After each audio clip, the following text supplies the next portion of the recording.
Regular meeting for Monday, April 20th, 2026. Everyone, please rise for the Pledge of Allegiance. To the flag of the United States of America and to the republic for which it stands, one nation, under God, indivisible, with liberty and justice for all.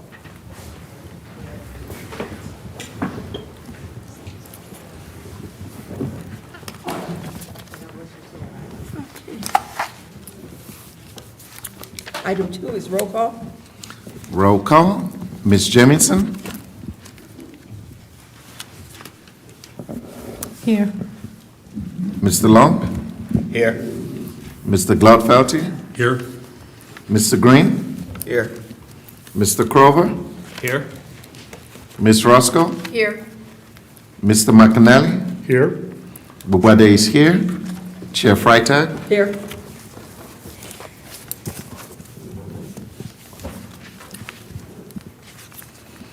Item 3 is approval of the agenda. So move, Madam Chair. Support.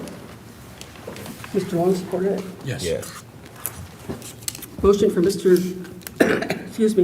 Glaudfelty, supported by Mr. Long, to approve the agenda as presented. No discussion. Mr. Glaudfelty. Yes. Mr. Long. Yes. Mr. Green. Yes. Ms. Wowade. Yes. Mr. Krova. Yes. Ms. Roscoe. Yes. Mr. McAnally. Yes. Ms. Jamison. Yes. The chair votes yes. The agenda is approved. Next is approval of the minutes of the Planning Commission meeting held on Monday, March 16th, 2026. So moved, Madam Chair. Support. Who supported it? Thought you did, okay. Motion by Mr. Krova, supported by, Ms. Jamison, to approve the minutes as presented. Mr. Krova. Yes. Ms. Jamison. Yes. Yes. Mr. McAnally. Yes. Ms. Roscoe. Yes. Mr. Long. Yes. Mr. Green. Yes. Mr. Glaudfelty. Yes. Ms. Bovade. Yes. Chair votes yes. Minutes are approved. Item 5 is comments from the public on non-agenda items. Is there anyone here who wishes to speak on something that's not on our agenda tonight? Seeing no one, we will move right along. Item 6 is old business. We have no old business. 7 is public hearings. And we have PDA 2020-001, Fairways at Gateway PDA Amendment. And the applicant is it Reno Suave? Somewhere around there? Okay. Of Infinity Home Group. And the request, preliminary PDA site plan amendment. And is concerning 3 parcels, 80, 009, 01, 0220, 000, 80, 009, 01, 0221, 000, and 80, 009, 001, 0222. So lots 220, 221, and 222. And they're asking for a PDA amendment to allow 31 single-family residential homes rather than the previously approved 13 buildings containing 53 attached units in subdivision 3.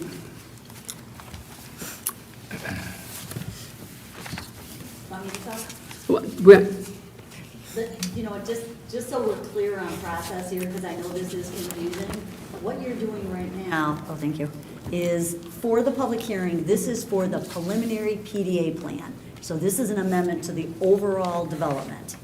So then, your next step, under new business, is the final condominium plan for this portion, the Bluffs amendment, which you saw a year or two ago.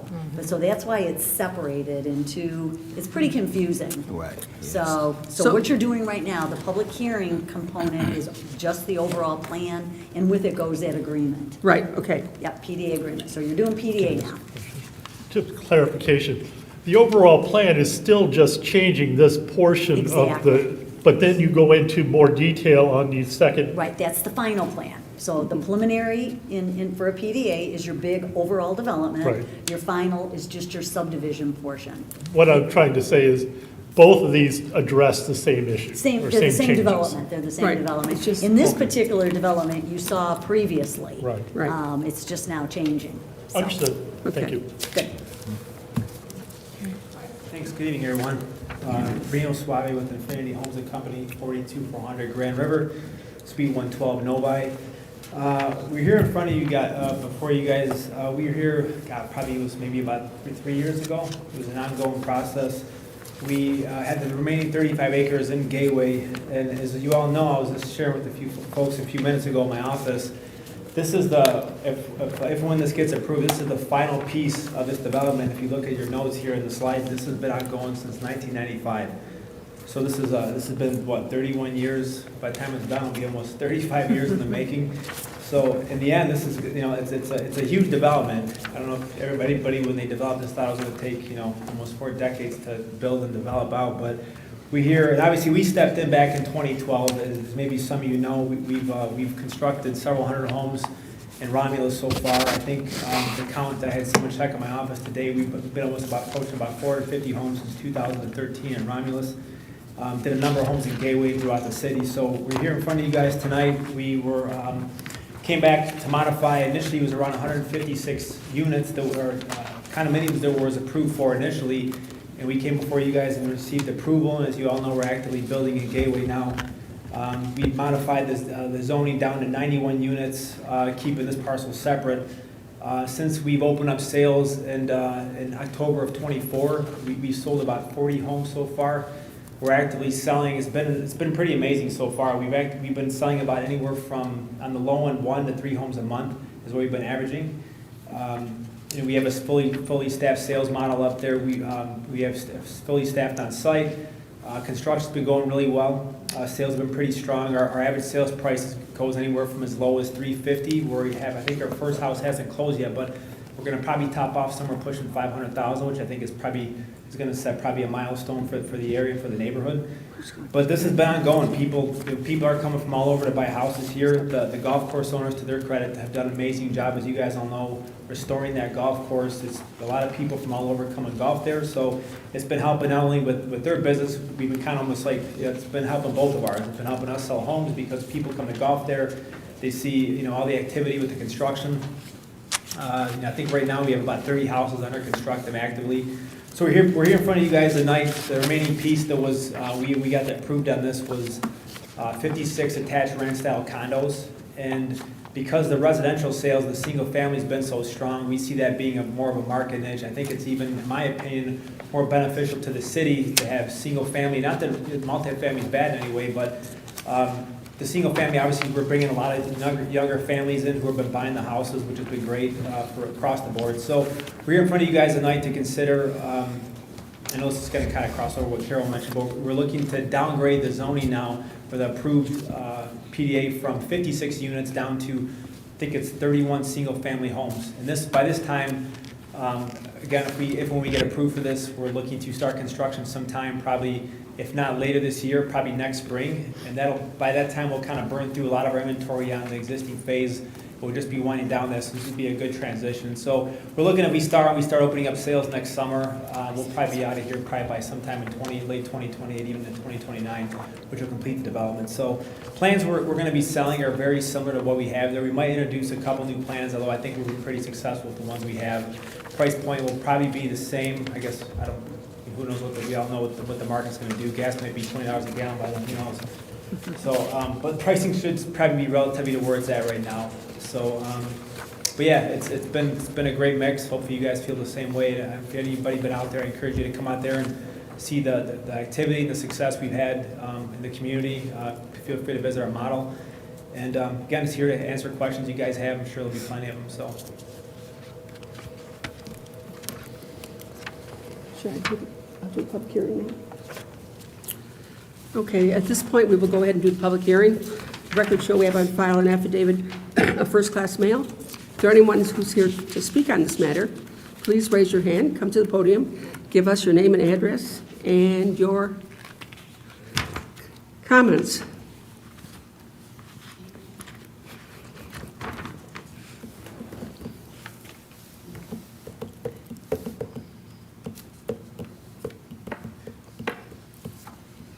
Do any of you wish to speak on this or no? This is stampede.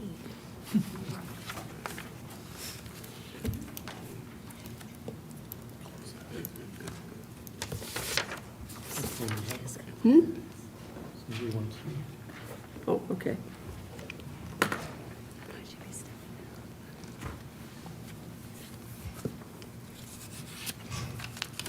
Good evening. Good evening. We are residents in Gateway. I need your name, please. Lizette Stitt. My address is 31726 Pine Valley. I'm just trying to understand this housing, because when I purchased, we didn't talk about any kind of housing that was gonna build outside of the homes that we currently have. So the homes that we purchased, you know, 400,000, 450. So will that decrease our value of our home? Would it, we've been having issues with our home, and we put in our tickets, we notify Liz. Some of the things are still outstanding. So if we're gonna continue to build homes, are we gonna address all the issues before we start building, you know, new homes? Am I forgetting anything? We're all on Pine Valley. I'm sorry? We're all on Pine Valley. Okay. And all So of your we homes were- have problems? Yes, yes. There is a process, and we go online and we create tickets. We have been working with Liz Thomas, but the quality of work, it's just, for us to have to keep, we only been living there for 6 months, okay? And we have to keep putting in these tickets, we have to keep reaching out, you know. There's a person, Travis, on site. I have caught some of the workers doing things that are not in line with what they should be doing. I have reported that, but I don't work for Infinity. So I don't feel like it's my responsibility to have to keep reporting these things that are happening. Right. So the amount that I spent for my home, I expect the same quality to continue in the neighborhood. Sure. And your home was built by Infinity? Yes, All of these homes were? yes. Some of a year, some are coming up on a year, but I have only been there for 6 Okay. months. So, Well, we can find out right now. okay, thank you. Does anybody else wish to speak before I close the public hearing? Are we talking about the stars we have, or Pardon me? are we talking about the stars that we have? Are we speaking on the concerns that we have about the development?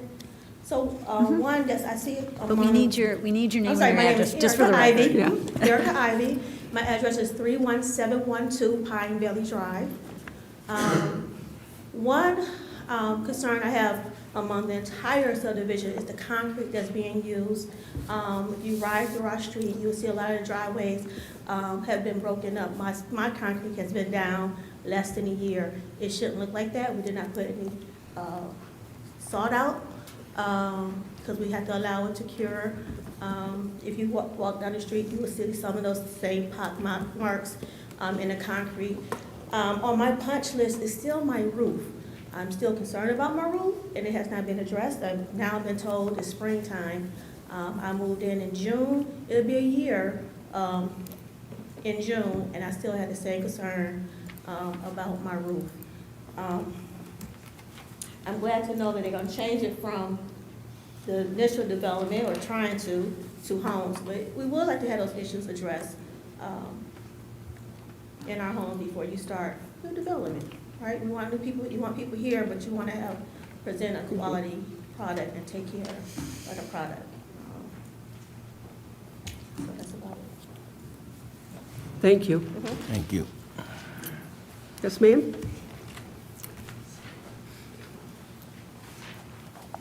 Good evening. My name is Janet Harmon, and I live at 32841 Augusta Court. I've lived in Gateway for 25 years or more, a little over. This is the first public hearing I've been ever made aware of about someone coming in the subdivision and building. And I'd like to know why. And also, if these people are having problems with a young man, it's a guy that's building, I met him, then do not allow him to continue to build until he fixes their properties. I was one of the first to live in Gateway. I had put the streets on the map. I've done a lot of things for Romulus, but it doesn't seem that we get anything in return. But like I said, and also one thing, I don't know where Pine Valley is, because I just do what I need to do and go. But please, we're supposed to be in a golf club community. They knocked down all our trees and stuff to build houses. Now they're gonna build more. Are we gonna continue to look like a golf club community? Or are we all about selling houses now? What, are we? Answer the question, somebody. I wanna know what's going on. I call myself taking a break. It look like I'm gonna have to get back out there and work. I'm a senior citizen now, so, Seniors work.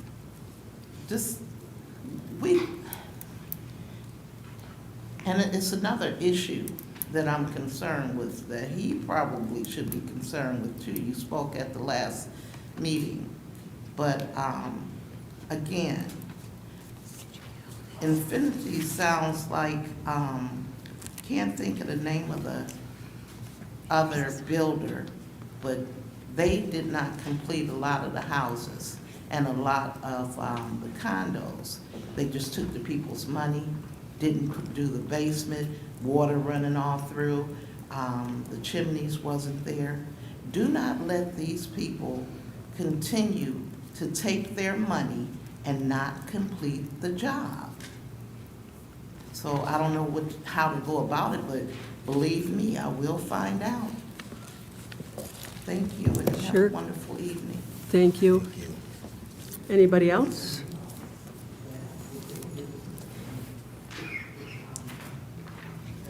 Tonya Adams, 31735 Pine Valley Drive. I'm coming with the same issues as the other young ladies in regards to the concrete.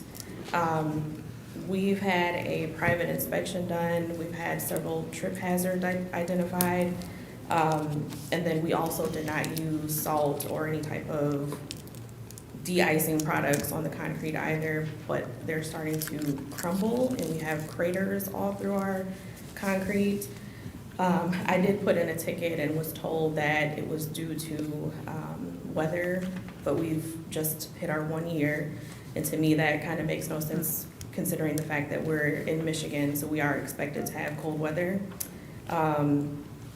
So that's my concern. Also, when we were in talks of buying the property, we went to the other side of Gateway and we noticed that their streets at that time were tremendously corroded and just terrible. And we have the concern that we don't want our property to look like that in the next few years. And then by the time, you know, we can do anything about it. They're long gone, and then the burden is on the homeowner to correct that. Thank you.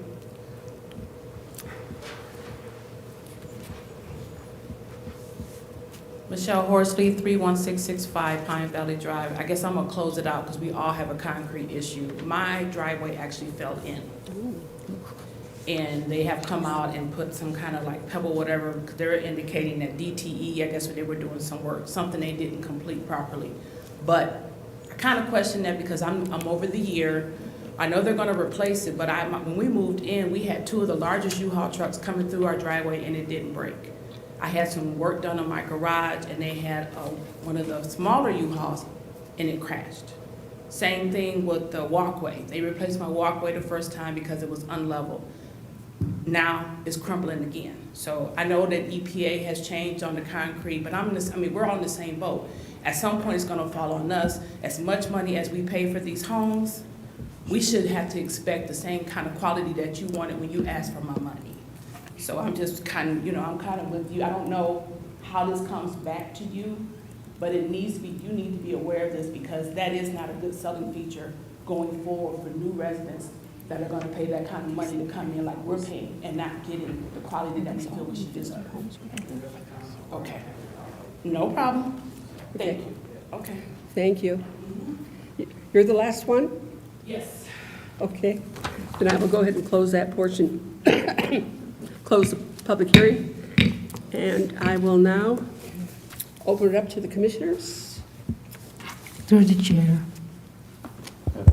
This way.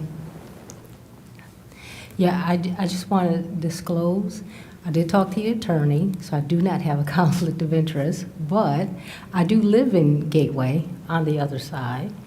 I'm not the president of your HOA, but I am the president of the consolidated HOAs, which does include their HOA. So, at a personal relationship, but I'm not conflicted at all. So just wanted to make sure we got that clear. But I did talk to the attorney. He said that this does not classify as a conflict of interest, so I cannot exclude myself. So just want to get that on a record. So you'd like to excuse yourself? No. Oh, no, I'm sorry. You don't want No. to excuse yourself? No. No, you shouldn't have to because it's, right? Madam Okay. Chairman. Mr. McAnally? Is there has to be a process that the homeowners go through to get their properties repaired? And is that ticket process, you put in a ticket online and they are to repair the properties? And then, does the city inspect any of that? Yes, so we do inspect from top to bottom, like during the construction process, every phase, every aspect, and I think what they're recruiting, like, because I looked up a few of the addresses as you were speaking, and I looked, all inspections have been done, all inspections were approved. There was a couple that when we went out for finals, they actually, there was something with a sidewalk that ended up being repaired. There was a few things, and then they all got final C of Os. What they're probably talking about, and I don't know, is your concrete issues are what, a year after? Yeah, but not the day you move. What I'm saying is, what was the issue with concrete when you moved in? Not even the driveway, just the walkway. Could you please come up to the microphone so people at home can hear? When I first moved in, the walkway going up, it was uneven. So there was a trip hazard when we signed our papers. At that time, they said, well, once they start doing the concrete, because we didn't even have the sidewalks yet. We moved in, I think we did have the driveway, but we didn't have the sidewalk.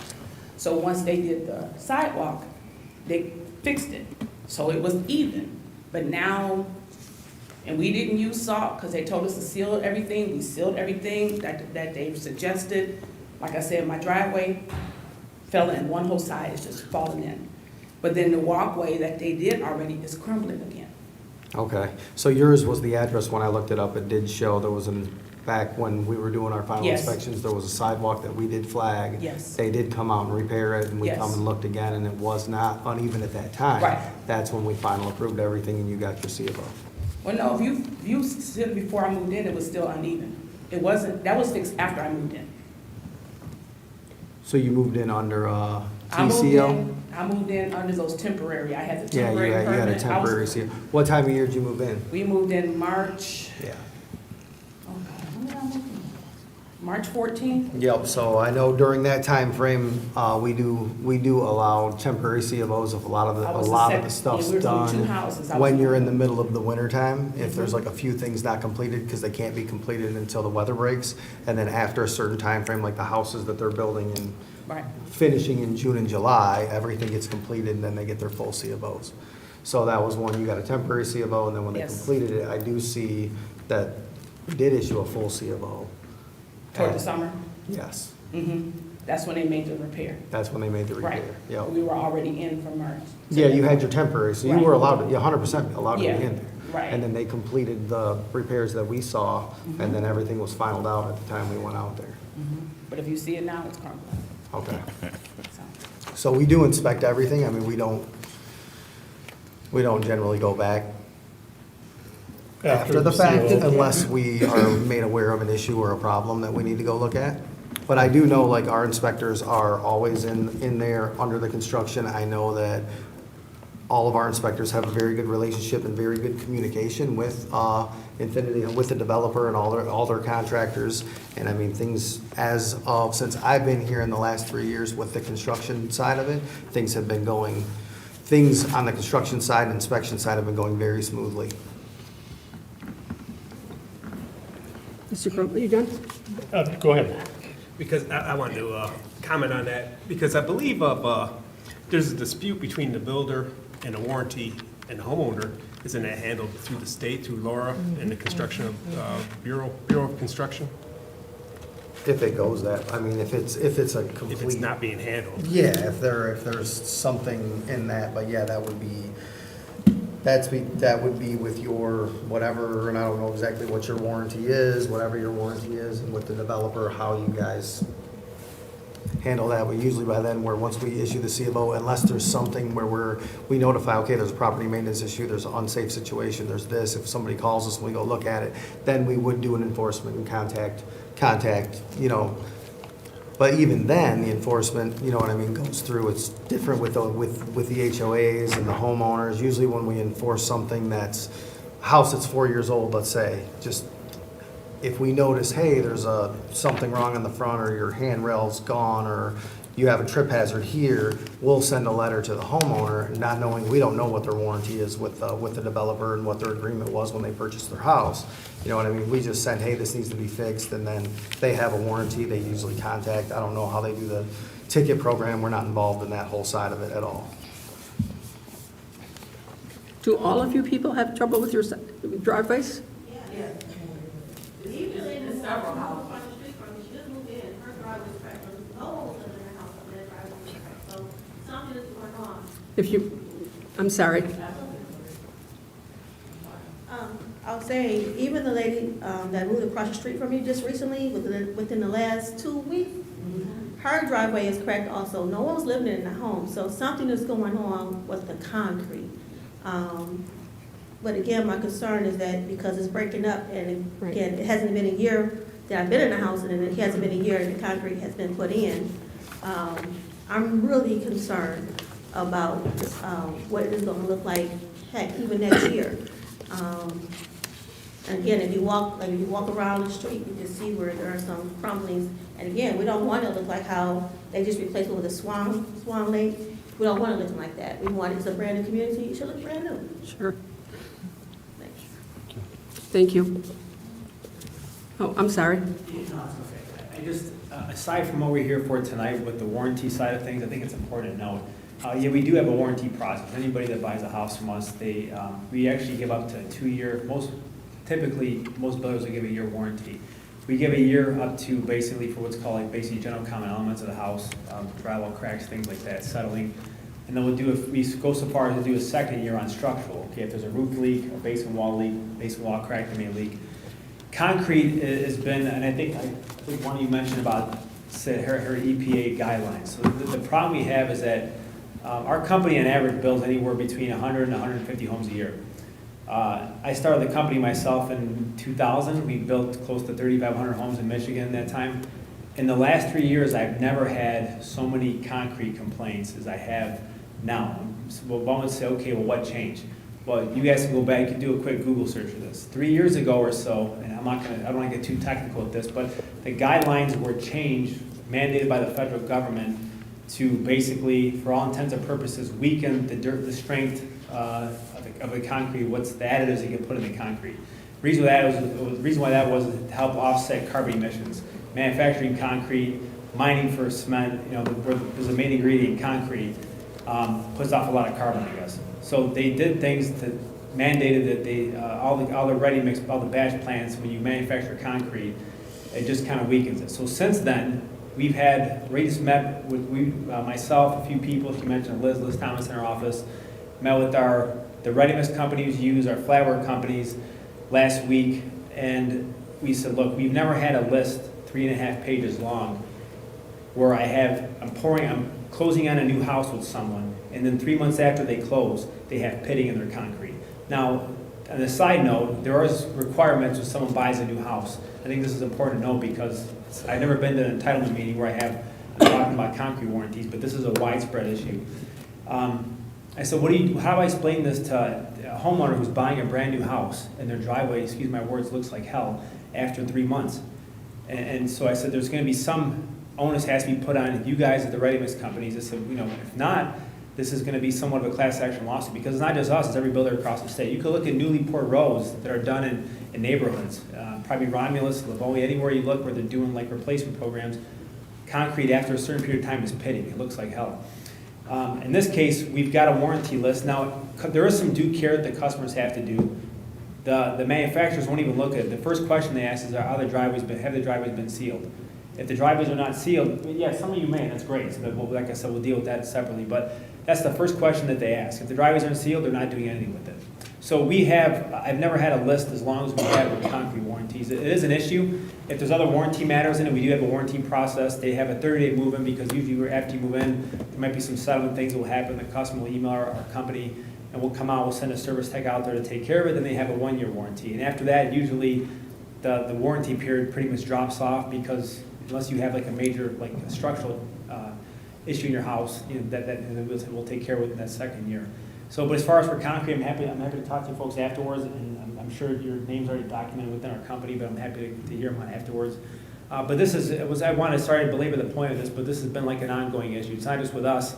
I'm also actively involved in the Home Builders Association. I was their president 2 years ago. This is something was brought up at our board meetings to say like, okay, what are builders doing across Michigan? Because this isn't just us, it's you guys like do your own research on this. This is a widespread issue. So, and we're dealing it as we come. So, we'll deal with them. And some people that haven't, took due care of their driveway, and someone says, well, hey, I don't put any rock salt on my driveway. Yeah, but you still drive around on Michigan roads when Wayne County puts a ton of salt on the roads. You're pulling in your brand new driveway and that salt's dripping off your cars, and this is what they're telling us and why they won't warranty it. But the onus is on us. We're the company they bought the house from, and we'll deal with it as needed. So, but aside from what we're here for tonight. So, anyways, sorry to get winded with it, but I thought it was worth a long explanation on it. So, Thank you. Any other questions? Mr. McEnroe? Through the petitioner to the chair, through the petitioner. Whatever. I'm looking at the recommendations page that was provided, and there were 8 items listed. Are you aware? Familiar with what I'm talking about? if you want to specifically, I don't have it in front of me, sir. Okay, so these are recommendations of the amendment, and it just says planning commission consideration that the proposed PDA amendment can move forward as a simple site plan amendment pursuant to section 17.06B, and we recommend that the amendment move forward as a simple site plan amendment. The applicant should indicate if existing trees are to be preserved or cleared.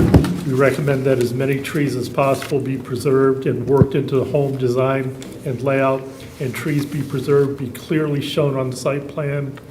Then the city engineering consultant review potential changes to site essential facilities and services.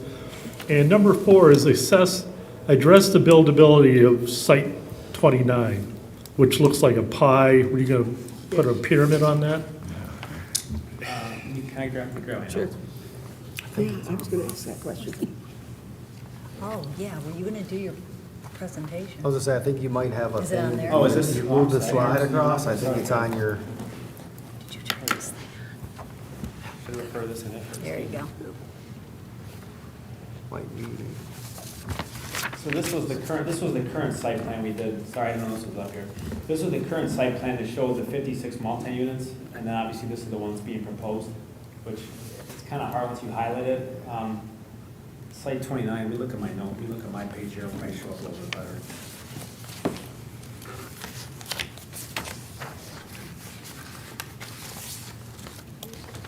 I don't see. Yeah, with respect to that, I think on site 29, there is a proposed storm sewer unit that's going through there. There's a pie-shaped lot, it really tapers off to the back. I think this was brought up on our call with the city engineer, and Carol, we had a call a couple months ago. I think what we would probably do is just limit the size of the house on that particular lot, on that particular home site. I'm not sure if that's required to answer your question. Well, we want to make sure whatever you put there is going to match our setbacks and requirements for, size, because otherwise. The building would probably approve it if it didn't. yeah, we would, when that, however it gets addressed, if it's, I think Jessica had mentioned something about possibly seeing if the borders could change a little bit or figuring out a way to address that. We would definitely get a plot plan and everything of where a building would be, and then we would look at all the setbacks and everything upon our review for sure. Okay, so maybe they could adjust some of the other side Yeah, dimensions. like if it's, I know that, like, it's just something you have to look at to see how it's gonna fit, because you do have that easement that's running through there, and to not encroach and have some yard and some space and some setbacks to see if, like, hey, on those lines, is there any room for anything to move on those couple? It's just 29's one we'll definitely have to get figured out. I remember that, talking about that on our call, but I think I mentioned, these are all of our plans we're doing, everyone, and this is what we're currently building in now. So probably out of that, I think probably the solution for that would be to maintain the setbacks. We'll probably just have to restrict it to one of our smaller footprints, one of our smaller floor. I just feel like somebody would pay a lot of money for a house and not have a backyard or not be able to have a deck or something. I'd hate to see you wedge something in there that's not appropriate to the neighborhood. And that's what I'm, Whatever it'll be, it'll maintain the setbacks, otherwise Yeah. we wouldn't get approved for anyways for us for our building. okay. On this plan, 30 and 31 look a little bigger, which is right next door. I don't know if there's any, those could be made, it's like 31 could be made a little smaller and 30 could be made a little smaller. And that would allow 29 to maybe straighten out a little bit. If I may, through the chair. The restriction for 29 is the fact that there's an existing storm sewer that runs between the 29 and 30 right now. So even if they were to take a piece of 30 or 31 and move it over, we still have this storm sewer to contend with. So they would not be able to make the structure bigger on 29. Carol is showing me that there was a plan submitted recently that does show that one of the homes, I'm not sure which one it is, it does fit within the 29, within the setbacks and not encroaching on the easement. But this is the first time I've been able to look at that plan. Okay, so somebody has looked at it and potentially it will be reviewed as part of this. Absolutely. Yeah. You didn't, so, in the presentation, is it on a following slide maybe to pop up to show them? Because I'm assuming we just got this too, so, The site plan, Carol? yeah. Is there, So, Oh, I see, there's a house on that. yeah, so I think what the city is doing is 29?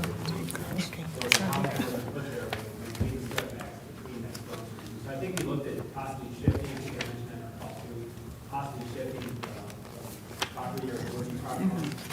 It's going to be kind of relevant based on whether there's restrictions here.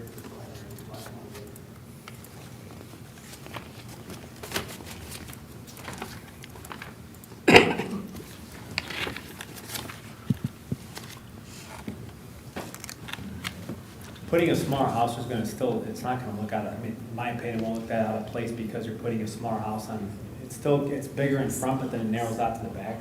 So The easement's a requirement that they can't build something on that easement, but it'll still be part of this person's yard. It'll still be green space, they just won't be able to build anything or any on Okay. that, or put anything there, yes. All right.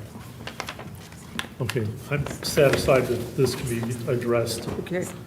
The remaining items that was number 4, confirm location of 2 required parking spaces per unit, confirm if on-street parking will be allowed. Revised landscape plan to include calculation for street trees provided, substitute the red maple trees as noted. Note that the street tree location will be determined during engineering review. Provide a lighting plan if additional street lights are proposed. And the acreage of the PDA amendment should be clarified as 2 different acreages are provided between the site plan and the master deed document. This site plan indicates 6.19 acres, and the master deed document indicates 25.26 acres. So those are the things I want you to be aware of that are still forthcoming. Yeah, there's still a lot of work that has to be done. Yeah, they had these. So, because Liz went through them, and it looks like this plan actually is different than the one that she sent a couple days ago. So. Here? Yeah. Yeah, so it was just timing with this one, because we had the public hearing scheduled, getting the information, getting the reports in, and matching everything. So there were pieces coming, at different times, but they're all very resolvable things. They're just, cleaning things up a little bit. Jessica, you guys had determined what was going on with this acreage thing, right? The acreage, the 6.19 versus the 25.26, that wasn't the 25.26 from the previous version? Yeah, I think it was just a leftover from Fairways at Gateway, and the Bluffs language needs to be updated so it references the property that you guys are looking at doing the rezoning on right, or the PDA amendment on right now. Okay.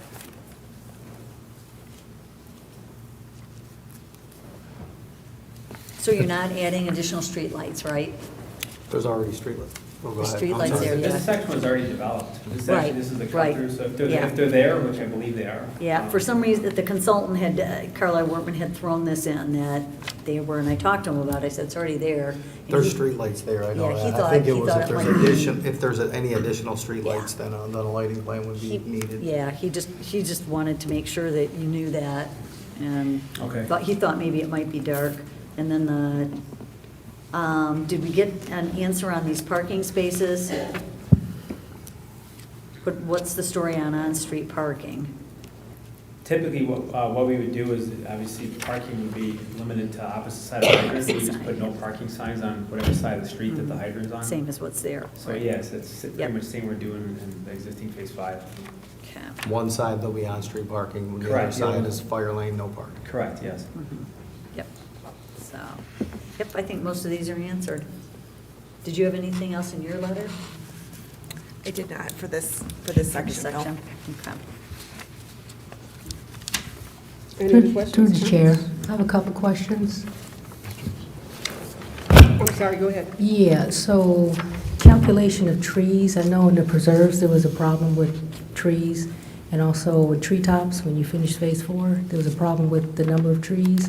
I want to make sure that gets resolved now, before people actually move in. I think in preserves, they weren't going to get trees, and were told they would have to plant their own. And in treetops, I don't think there's as many trees as we were anticipating. So that needs to be resolved, because I know when Phase 1 and 2 and 3 were put in, there was a tree, it was almost tree lined, not quite, but if you look at Phase 4, they look like they had maybe half of the trees. So I don't know if that changed with the PDA, because I know Gateway should not have changed from Phase 1, 2, and 4, because 3 is the condos. But I do know it was an issue with treetops and then also with the preserves. Is that street trees you're referring to, or Excuse me? is it street trees you're referring to? The trees on the front of the lawns, the Okay. egress. Yeah, there was a problem with preserves and with treetops, Phase 4, when that was finished. As far as how many trees, or in preserves, there were like no trees at one point. I believe your ordinance is it 1 for every 40 feet, I believe? And that's one of the things, that's one of the outstanding things that was noted. There's got to be a calculation in there, so each lot, it'll tell you, or your landscape architect will actually tell us how many trees are going per lot. So,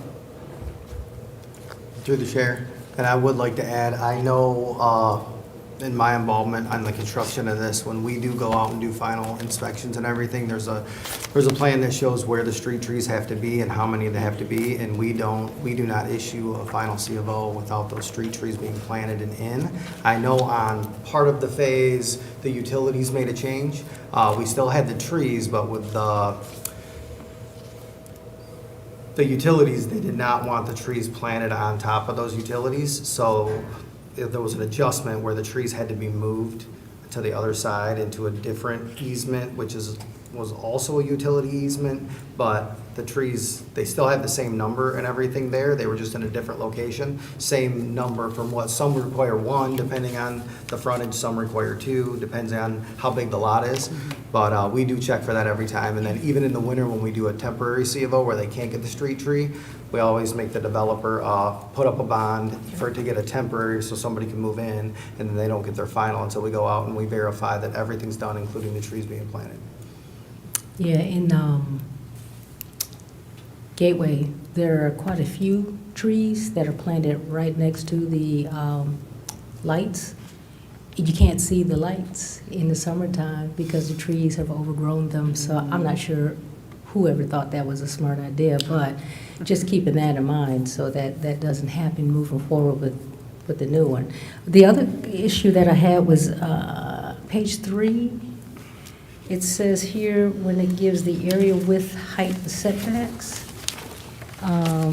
there's some inaccuracies on here. So the setbacks, it says required 60 feet, or the lot size. So our lot size is normally 70, and I think we're allowed 60.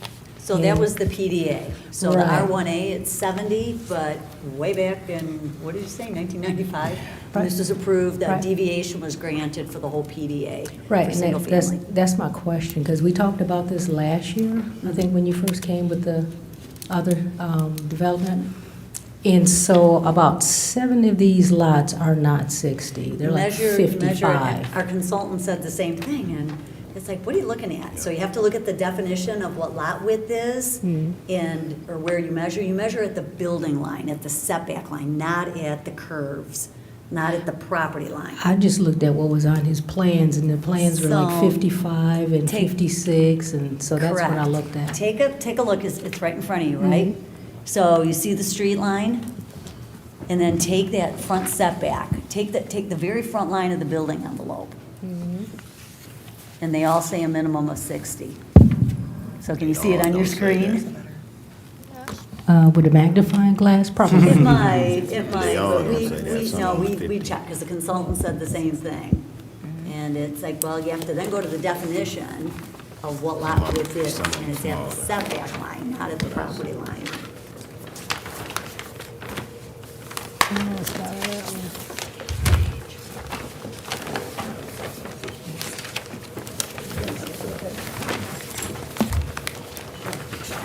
Yeah, because those are the only numbers that I see on here, so I wouldn't know to look any differently.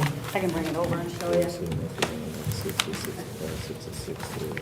here we have 55. But what she's saying is they already 60. See, this is where you measure. Oh, basically, You measure this at the setback line. This is the property line, the Yes. right-of-way line from the road. Property You go line. back, exactly, you go to the setback. That's the Okay, definition yeah. of lot. All right, Yeah, 60, Yeah, all of them 60s, yeah. Then you get here. You got That's the 50. road, you gotta see what it's measured. So What- like lot 11, What about this see one? it's Lot 60 right 18. here, and it's 55.2 at the road. It's just, there's several sheets of this. So, yeah, this is the condo plan. It's gonna get recorded, and they don't, that's the property line. That's what they're measuring in these kind of documents. This is the site plan.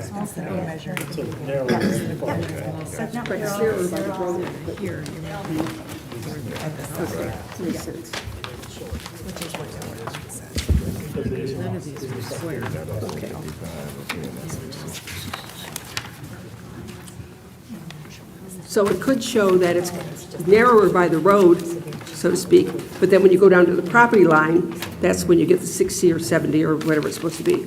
Correct, yeah, you would need that. If the house is 40 feet, you're gonna have to maintain the side yard setbacks. So if it wasn't, it wouldn't, Right. our floor plan wouldn't work. So it's this plan. So they're all looking at this. That's the next. It's the master plan. It goes to the site plan. So see here. Any other questions or comments? Yeah, yeah. So they're not.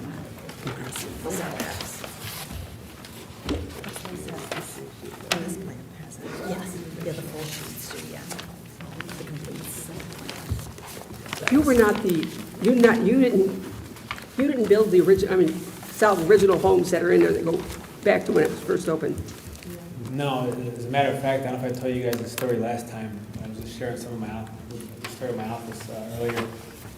My mother was driving us to Metro Airport, me and a group of friends of mine for high school spring break when 1999, 2000, we were driving to Merriman, and I was like, they're building houses, you know, I was looking at the price, and I'm like, oh, they're building houses here from such and such, so this is how long it's been going on, so no, I wasn't the original developer, it'd be interesting if I was. But we took it over in like 2013. I think the sales ended like in 2007. It was just sat in foreclosure for a while along with the golf course. Right. And we ended up picking it up around 2013, 2012, 2013. Did you guys close out the public hearing? You did, good. Yes, yes. Yep, closed out.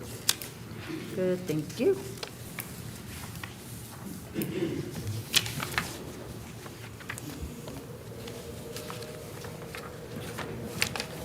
I do have one question for Go the ahead. petitioner.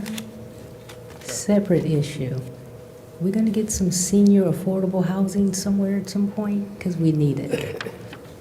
Like ranch, condos, no basements. It's needed, for real. Not for rent, but for sale. Well, I might be in front of you guys next year for something else on E-course, so let's see how that goes. Not think out too much. That'll be welcome. Excuse me? I'm sorry. So I'm going to go back to the driveways for just a second. So when these people buy their house, okay, they are told that they have to seal their driveways? It's in our due care. We're actually going to be, in light of what's going on, we're reinforcing that because now we're taking a bunch of different measures. I don't want to get too technical with it, but we're actually going above and beyond and what we have to do, putting additives in our concrete.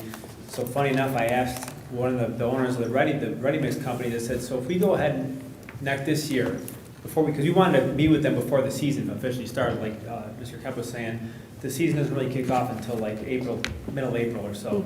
So that's why we want to meet with them to make sure to address all these issues. It says, if we go ahead and we do all this due care from a builder standpoint, and we're still having pitting or scaling or whatever you call it, what are you guys going to do then? And he says, this is a trial and error. We don't know. So he's like, the problem's so large. He's like, at that point, then we can go after the manufacturers. The problem is there's only two companies in the entire U.S. that manufacture cement that goes in concrete. So it's really a much monopoly, which that's a whole different stuff to talk about. So, Right. but to answer your question is I would like to tell you, is there a silver bullet for it? No, it is a little bit of a trial and error. Unless they change the restrictions back to how they were pre-2021 or 2022, whenever it changed.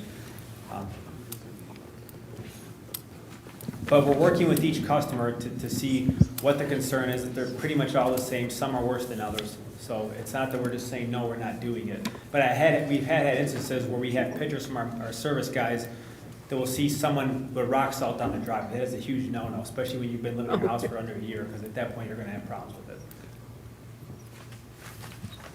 Yeah, because rock salt will just, Don't put rock salt on it, yeah.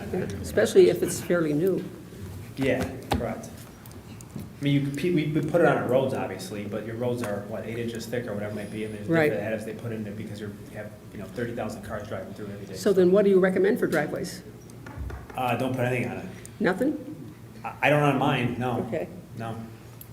We So- do it on our commercial properties because we have to, and again, I can keep going on about this, but and I have problems with that too. We have to replace concrete on some of our office buildings and whatnot. So Are any of the properties in there elevated where they have to drive up like this to get to the garage? Are they pretty much flat? It's not a whole lot of driving pitch, and not really. I'm just curious because, you know, if you get ice out there, you're not going to get up there and get in your driveway or get in your garage. There might be some pitch, but I don't know if there's any that are like, you know, beyond what, 8 or 10% or something, Right. so. Is, Yes, sir. question, is there a warranty for the concrete? It is, it's limited, and we're constantly, that's an ongoing issue. This is what I was explaining to them, and I'm gonna talk to them outside the hall about it. There is a warranty for it, but there's also a due care with it, so. Yeah, because with concrete, like, from my understanding, what they're talking about is like the craters in the concrete. Craters and stuff like that when it start to pop, like little circles everywhere on the concrete. Yeah, sometimes that can be from over drying and finishing in air pockets inside of the concrete. Absolutely, yeah. Yeah. So I'm not saying. So that's what I'm saying. I do understand the stuff from ready mix, but then like some of those problems is from the finishing work from it. Correct, yes, sir, you're 100% right. So that's why I'm trying to see what type of warranty do you have for concrete? Because yeah, you shouldn't put rock salt on concrete. I get the sealing part, even with ice melt, the little white pebbles and stuff like that. I can understand that, we're putting that down, but some of those issues that they're saying, that's not so much of the material. It's a finishing issue. Yes. Yeah. That's what I'm why we getting at. look at each one individually, because it's not like I said, it's not one size fits all. So we, as each warranty claim comes in there, we do eventually look at each one. Right now, we just have an abundance of them because there's other problem going on. Because like, what is it? Cracks, the hairline cracks in the driveway. That can happen anywhere. It's not about the installer, it's not about the material. What time of year you do it, like that's just something that can happen with concrete. But some stuff, like what they're talking about, that's not so much of the material. It sounds either a finishing issue, or it sounds like the issue I mentioned at hand with the, you know, obviously the durability of the concrete, so. So again, we have to address each one and see, I can't just say, yeah, we're gonna go ahead and replace everything, because I hate to say it, someone mentioned that they had a big U-Haul truck on their driveway. After they moved in, I would never let that on my driveway, because the less weight you keep off your driveway, the better, right? So, not to say that that's the reason why it's happening, I'm just saying, so. Yeah, so, yeah, you obviously, I don't know if you're in the trades or not. But Yeah. Yeah, so you know what you're talking, yeah, Yeah. where you said a spot on, so. Gotcha. Through the chair, couple of things. State of Michigan has a 12-month warranty on new construction. You can call Lansing to find out about it. On certain extenuating circumstances, they'll look up to 18 months. So as a citizen, just know your rights. But I do know that there are certain counties and cities and townships, they do not allow you to pour between November and April. So, and some of those counties and cities and townships don't necessarily have some of the concrete issues that we've heard about.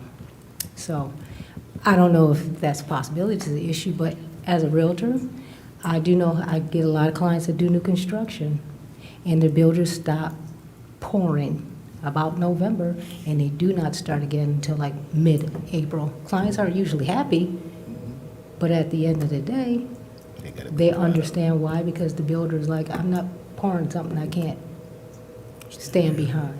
So there's just those considerations, so. That's right too, but you could, because we all know we live in Michigan, it could be 70 degrees in November 10th. So we just basically, I think you could say it's after November 15th, it's kind of like. It's always weather dependent, but yeah. Okay. Let's bring it back around to the PDA. All right.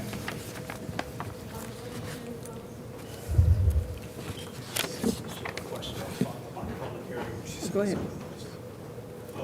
Somebody from the crowd asked about the public hearing. It did close. The public hearing closed. Yes, it's closed. I think somebody from the public wanted to talk. If you want to entertain any more comments. Who wanted to speak?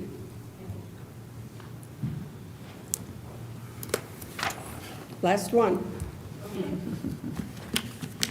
Last call.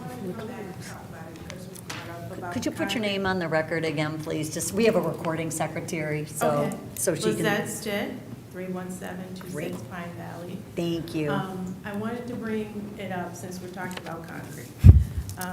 We were getting ready to move into our home like 2 weeks before closing, and the porch itself, so we have a covered porch, and the porch itself, it was damaged. And they came to fix it, and they poured 2 different concretes, so the mix doesn't match, it's cosmetic, but they said it's structure, so. But we're having problems with the porch. The porch, the finish on it is cracking and all these different things. Salt is not being put on the porch. Sand, nothing, because it's covered. So I just wanted to bring it up. There's an issue with concrete. Okay? And it's on my porch. Have you filled out a ticket for it? Yes. Okay. They told us it's structured, deal with it. Okay. Yeah. How long have you been in the house? 6 months. Oh, so you're like, you're like brand new? Yes. Is your driveway also having a problem? Yeah, the driveway just started, yeah. So then you're within your year. Yes, but my porch, walking in 2 weeks before closing was the issue. And they told us just to deal with it. Right, well, the porch should also be covered under the 1-year warranty, if not longer. Okay. Yep, but it was, they told us, that's it, just deal with it. They told you deal with it? Yes.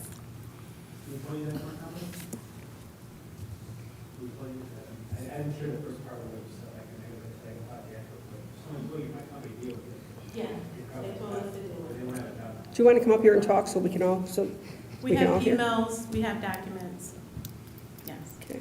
But I just wanted to bring it up because we're talking about concrete. It happened on our porch, Right. and Well- it's covered. If anybody's just moved in less than a year and you're starting to have problems, okay, or you start to see problems, I would contact them instead of waiting until it gets worse. We did, we Okay. did. We brought it up Well, yeah, 2 you're weeks good. No, before you're- we even closed. Right, Yeah. okay, Okay, I just wanted to make Sure. sure Thank you. you're aware of that. Thank you. okay, back to the PDA.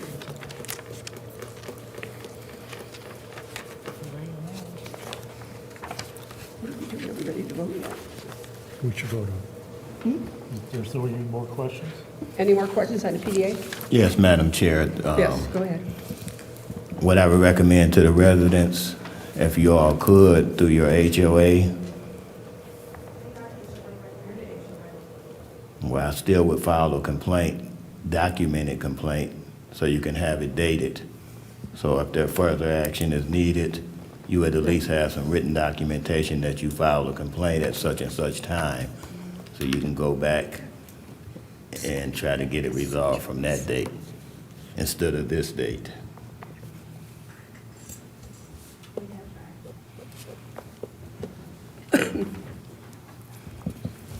Are you finished, Mr. Long? Yes, Okay. ma'am. I guess we're ready for a motion. Madam Chairman,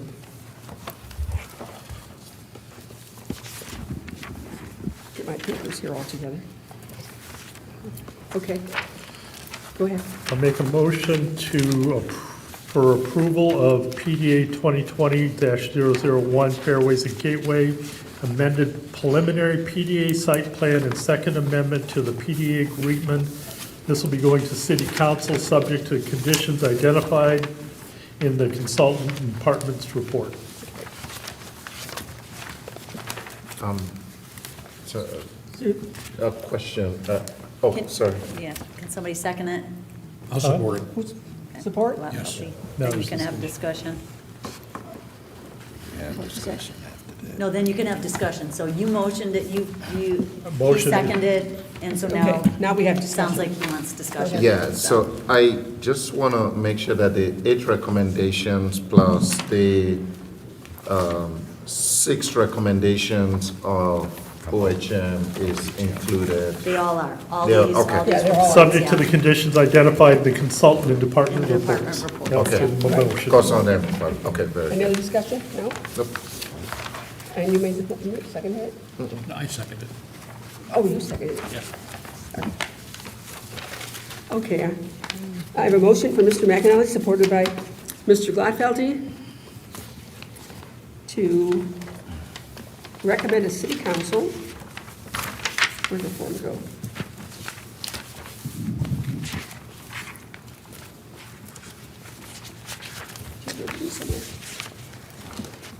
Page 3.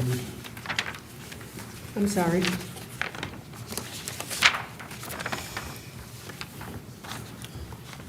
Am I in the wrong one? Thank you. All righty. To recommend the city council to amend the preliminary PDA site plan and second amendment to the PDA agreement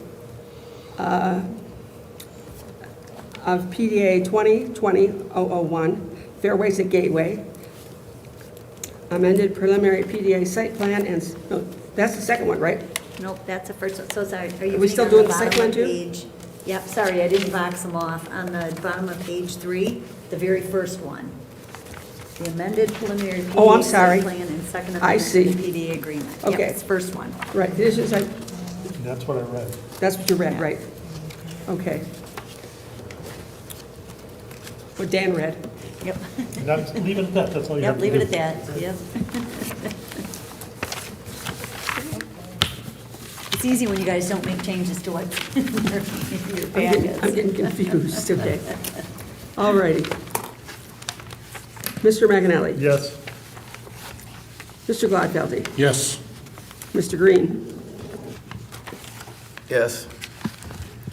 Mr. Grova. Yes. Mr. Boade. Yes. Ms. Jamison. Yes. Ms. Roscoe. Yes. Mr. Long. Yes. Chair votes yes, and is recommended City Hall. Okay, next City motion. Council, I should say. Next motion to recommend approval of SPR 2026-004, the Bluffs at Gateway. This will be a preliminary condominium plan amendment to, this will go to city council subject to the conditions identified in the consultant and department reports. Support.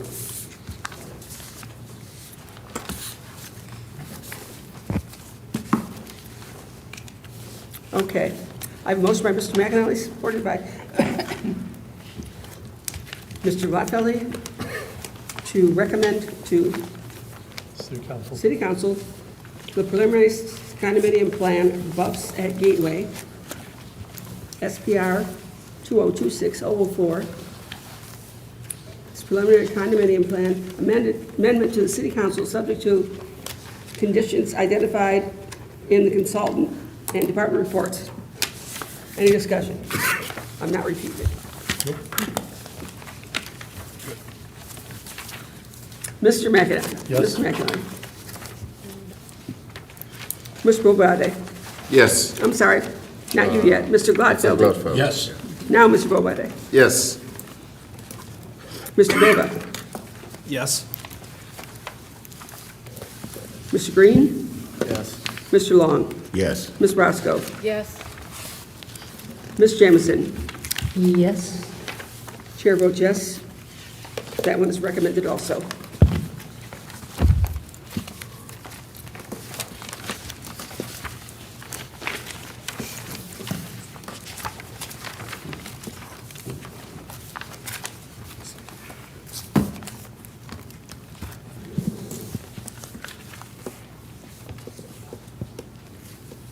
So we've done both of these. So, and then we're gonna go right there. That's what I thought. Oh.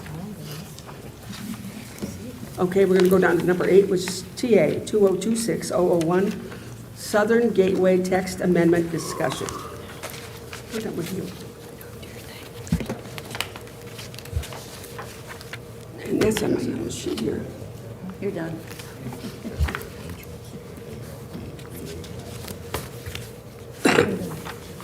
And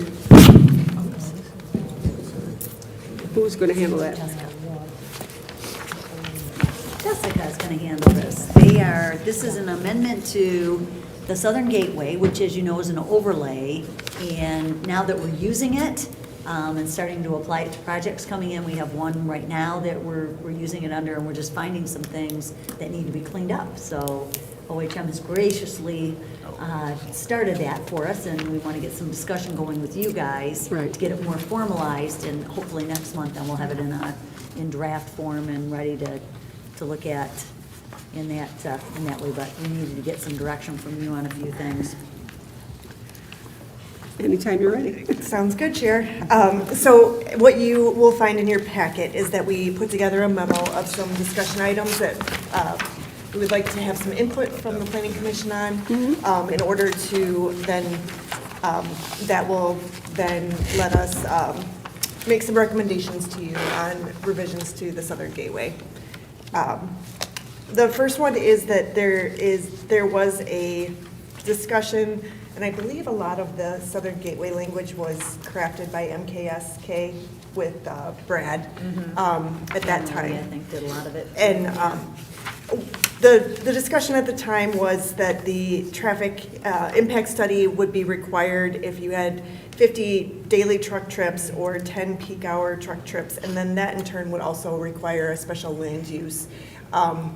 That is, we are finding that that's counterintuitive to the type of zoning that is along Warman Road and then also along Wayne Road.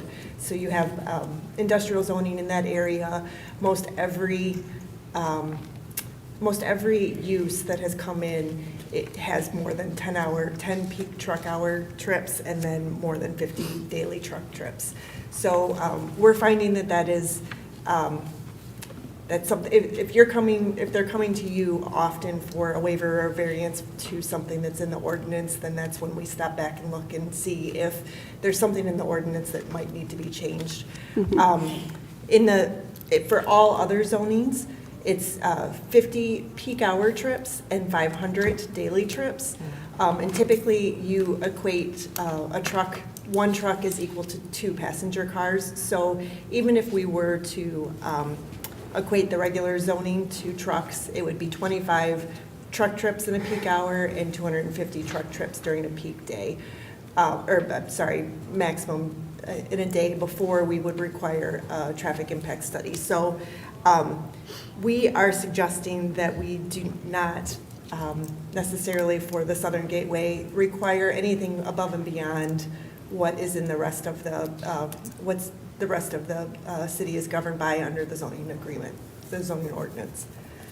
So, Chair, if you're okay with taking one point at a time, I think it'd be easier to get discussion at that point. Open to any recommendation or any thought of either eliminating the restrictive traffic impact study requirements in the Southern Gateway, or at least increasing them to something that is more akin to what's in the rest of the zoning ordinance. So either eliminated or increasing. Yeah. Madam Chairman, Mr. McEnroe. at what point, we get more and more density of truck traffic, different businesses? Now, maybe this one is whatever the new proposal is, but somewhere down there, we're gonna get a cumulative impact of all of this traffic. So at what point, how do we handle that? Well, in regards to warrants for bypass lanes, decel lanes, or center left turn lanes, which Warman already has a center left turn lane, those are all still governed and those are still all required. It's just the next step up is the traffic impact study, and the majority of the mitigations that a traffic impact study would come out to say that are required are going to be things that we can check on those Wayne County graphs, and then we can let them know based on the number of the ADT of the corridor and the number of truck trips that they are going to have in a peak hour. That would let us help them, or that would guide us to recommend to them that they would need a bypass lane or a decel lane added to it. So I guess what I'm saying is that the traffic impact study is above and beyond the tools that we already have that will help us with any mitigation necessary. when a site comes in. Who are we helping by changing this requirement? Us. A traffic impact study typically adds a lot of time for a developer to, on the front end of a submittal process, because they have to collect the counts and then they also have to do the analysis. So it's a cost and a time savings for the developers to get to a point where we have the tools that can get us to the mitigations that would be recommended in the study. So what you're saying is the tools that you already have or utilizing is duplicating what a lot of the traffic impact study is showing. Correct. So if we raise up the requirement higher, it'll be triggered later if. It would be triggered later, and it would be, if someone was coming in and they had a very dense use, if they had a lot of trucks that they were going to propose, then that's at the point where you say, maybe we need more lanes on Warman. But the site-specific mitigation that can occur doesn't need to have the traffic impact studies at the lower level of trucks. Okay, thank you. Yep. Mr. Barkowski, then Mr. Long? Good job. I want to talk about Pennsylvania Road. We know it's a Class B road. It's getting quite a bit of truck traffic right now. Huron Township does a great job patrolling it. Frost law's just come off, so they've backed off a little bit, but I don't see anywhere in my future that ever being upgraded to a Class A. I don't know how we really can't put anything over there unless it be a Class A road. And that's 100% on Wayne County and whether or not they have any, if they have the funding or if it's in their master plan to make Pennsylvania a Class A road. The majority of the properties that are along the Warman corridor and along the Wayne corridor are going to go north to Eureka and then access 275 there. So no one that has come through with the proposed site plan to date has stated that they're going to send their trucks down to Pennsylvania. Huron Township does have development that will come up from their properties, but we currently don't have a way to patrol that other than, like you said, on the Class B road, they can be patrolled then. Thank you. So I'm thinking, because we're trying to steer a lot of the truck companies in that corridor, I'm thinking raising it, not eliminating, makes sense, because if they're gonna save money to build over there instead of building on the north part of the city, which is where we're trying to keep them away from, maybe that's one of the features that we need to look at. Plus, as far as what I've learned is that, as you said, if we keep having to come back and do the same thing, then that means that we need to make some adjustments to what we already have on the books. So if we're repeating that with waivers and things like that, then that means what we have is not working. So we need to make it work, but I'm thinking let's make it attractive so that they build over there and have the trucks over at Eureka and 275, because that's where we keep trying to get them to go. And so it'll cost them less money, it'll be more attractive. We don't have to have as many issues with them coming north, so. Through the chair, what we can do is we'll do additional research and come up with a raising that 10 and 50 to something that makes sense for the uses that are being proposed. So it does raise a really good point, and it's a point about this district that we've talked about since it was initially drafted, and even back to the master plan. The property there is M2. You guys are probably much more familiar with our Vining Road overlay and all of the things that happen there, much more restrictive type district where we're actually restricting the type of uses. That property is regional center, much of it switching over to M1. Down here's a little different, it's starting out a little bit more intense. So at the time when this, what was addressed in both the master plan and then moved forward to the zoning ordinance, uses were not. As you'll see in there, there's no little chart that says what uses could go down here. So it's something we didn't really talk about too much. Actually, we started it, And actually, when I saw it on here, when it said uses permitted and traffic studies, I initially thought, oh, are we gonna talk about uses? Are we gonna need to bring it up, or what should we do? Is that something desired, that we do wanna restrict some of the uses down there? And I think the way that we were doing it was this traffic. Well, but it's not really worked. no, because there's, everything that's coming in is some sort of logistics. Some kind of logistics, right, right. Which I don't think there's any problem with that.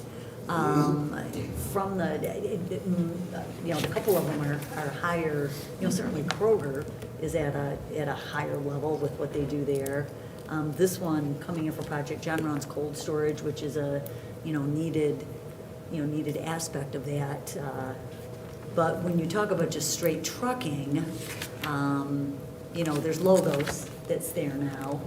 And Genesco. And- Or That's manufacturing, so, yeah. So, if there is any, I don't know. I don't know if we're all set. Yeah, it's, Is there anything, any other commissioner comments? Through the chair, yes. Over on Pennsylvania there, I wouldn't say it's a proposal, but it's a, through the county and the other areas around there, they're talking about putting I don't know if it's gonna go under the tracks or over the tracks roadway. So I don't know, would that create another thoroughfare for truckers that don't want to be trapped by the railroad? So when you talk about increasing, would that give them the green light to say, hey, we can travel that road? And like you say, that's not a Class A road, so how would that affect the proposal? So the grade separation that you're Grade, referring that's to at Pennsylvania and the railroad, that would not that's not going to automatically increase the class of the rest of the road. So there would still be the Class B restriction during the winter months that is currently there.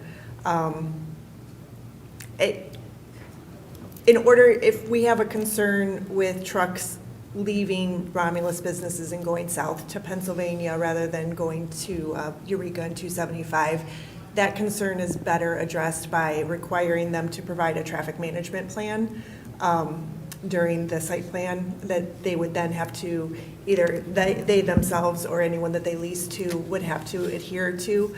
A traffic impact study would not necessarily give us the same, it wouldn't give us the result of having a traffic maintenance plan that would be associated with the project. And I would say that those are definitely unique to the use that's coming in for the project, and it's something that could be, it's a tool that we can use that's outside of the traffic impact study. can we add that? I would say that that's part of the reoccupancy or it's something that we can ask for. It's not necessarily something that needs to be added into the ordinance. So we've seen it when we get spec development. It's on the North Point plans. It is. So not being, when you take away the special land use aspect of it, we lose some of the stuff that's required. Special land use, that's where it comes from. You know, that's been a condition on some special land uses. So, I don't know. We can do we'll do a little bit more of a deep dive and see if there are any other adjacent municipalities that have language in their ordinance that talk about a traffic management plan and maybe bring those references to you next time. That would be helpful. Thank you. So you're going to look at that and bring some more stuff to us? Yep. Okay. So that's the traffic impact studies. The setback requirements, this is another one that we have been grappling with as we get new developments along the west side of Warman Road, between Warman and 275. We are recommending that we have some clarity on what the 80-foot setback can contain and what it absolutely cannot have. But it is limiting the way that the language is written right now. We do think that the setback, this passenger vehicle parking and drive aisles could be screened well enough from I-275 with the landscaping that's required, that those could be allowed within that 80-foot setback. Currently, nothing is really allowed in that 80-foot setback other than the landscaping berm and utilities, buried utilities. Go ahead. I remember when we put this together, the whole idea was to make sure as you come into our city, that you're not looking at construction, big buildings and trucks. And so we put these deep setbacks to screen everything, push everything back away from the road. So you weren't looking at industrial buildings as you came in. Now, maybe this administration's changed that view, I don't know. So I'm certainly not at all recommending that we change the trailer storage, outdoor storage, or the building setback. However, most all of these buildings, being the height that they are, they require a emergency access for fire equipment or for emergency equipment all the way around. This one in particular that's coming in is proposing to use the fire aisle also as passenger vehicle parking. So that is something that is easily screened with the landscape berm and the landscaping. However, it's still within the 80-foot setback. So you're looking at something along the lines of 80-foot setback unless zero visibility within that area, yep. So just changing the type of amenity or the type of site amenity that can be put in that 80-foot setback. Allowing some leeway as long as it cannot be seen from the road. Correct, yeah. Because they have to put pavement in all the way around these buildings so that the emergency vehicles can circulate around the building. So it's, I think it's fair to allow them to use it for some of their other requirements like parking. I know what the intent was, and I can understand this. I can see that be agreeable in my mind, as long as our intent was not to have blight looking right onto our roadway. Right. You know what would be really good between now and our next meeting when we talk about this is for you all to go up and down 275 in that area. I went down Saturday, and when you're going southbound, I mean, you can see Kroger. This time of year, you can see the Kroger on the other side of Warman. You can, Janasco, it's right there, logos of course. And I think the intent was primarily the trailers, that's the big thing to screen. And drive it and see what you think about what you're seeing. And what you're saying makes sense to me. We want to prevent the ugly stuff from being seen on the road as our gateway. And I'm agreeable with what's being proposed. Let's see how it works. And it seems like the plans that have come in, it has been this fire lane thing. These are big buildings. They need, to be able to circulate around. And so it's not the trailer storage that's right there. It's just some of this, how far back is trailer storage on? No, it's not in that area. Yeah, everything that we've had so far, trailer storage is well outside of that 80-foot. It's on the other side. And the trailer storage, or the dock doors are north-south facing rather than east-west facing, so. So we got it down. But it's something that I see more, we're seeing more often because you already have pavement there and they're looking for the ability to meet some of the other requirements of the site. Right. Mr. Robert? Yep, I could see how that would look something like North Point, where they have their administrative parking along the roadway, and in the back is all their trailers. I could see something where it would have like a limited to 1 or 2 rows of administrative parking or employee parking. Logos is like that. Yeah, and you see that in other places, going down the freeway, you see that very common.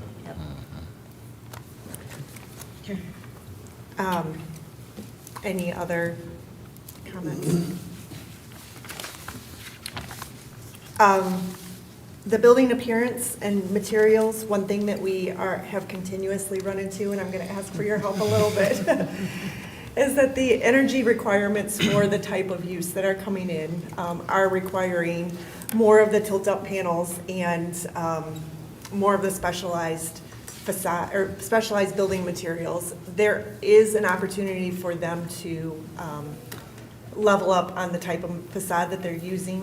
The tilt-up panels can have aesthetic or decorative on the outside. However, the way that the ordinance is written is, it's pretty clear that if you don't have the 50% brick on at least the front yard, that there are some pretty, it's a waiver. And we are consistently finding that is a waiver request that we're telling them that they need to ask for and then provide the reasoning for it. And I don't know if you want to add anything. Yeah, I know we're seeing a lot of buildings with those tilt-up panels, but they can do, there's many things they can do architecturally, like just make it more a three-dimensional look, not a flat wall all the way down. There can be, they can add awnings, they can do things with, you know what I mean, with their coloring to make a building still look good, even if it doesn't have brick or, you know what I mean, 50% brick on one whole side of the building. And there's new, there's new things coming out all the time that they're using. So I mean, I actually like the idea of, can we look at this because I think you can find a building that looks really, really nice that doesn't necessarily have 50% brick on it. You know what I mean? I think there's a lot of buildings out there that they can create that'll be very nice looking from the roadway, from the freeway, from everywhere, even though they may not have 50% brick all over them. Didn't we just approve a building that had, on the front, that they had the panels and we had to put the stripe across it and that? We've done that many times. We've Yeah. required an additional Lot of times. accent stripe. Yep. And again, if they provide us with the color rendering of what they propose so we can see exactly what we're getting, that makes it a lot easier. Yep. Right. And like you said, in some cases, that looks better than to have a brick front. Yeah. And the one thing that we do come across with the Warman corridor is that you do have two front yards, and the I-275 and the Warman side, at least for the west side of the road. So technically, those both front yards would require the 50% minimum brick On both sides. on both sides, unless they met some other requirements within the ordinance. And some of it's setbacks. And again, when you guys go out and drive up and down both sides, I mean, take a look at what's there and see what, God, which one was it? There is one that was relatively recent that is pushback. It's Genesco. Genesco, yeah, and so it wasn't required to have the same, because they were so far back, but But Genesco, but Yeah. you can see it. Yeah, you can see it. But it's not, you know, and again, different times of year, it's very different out. You know, Right. in the middle of summer when things are all out and everything's green, but. so if the commission is willing to discuss different materials, we can come up with a list of other permitted materials that would also be considered as part of the ordinance. And I think we should put in their requirements for accent and color.